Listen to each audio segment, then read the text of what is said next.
ሰላም ሰላም፣ እንዴት ናችሁ? ሰላም ናችሁ? አማን ናችሁ? ክብራችሁ ይስፋ ባላችሁበት። ስለ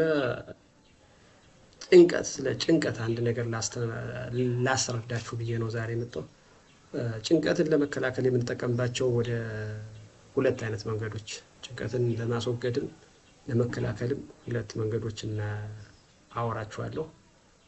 አንደኛው ጭንቀትን የምናስወግድበት መንገድ ገመድ ሲሆን ገመድ ለምሳሌ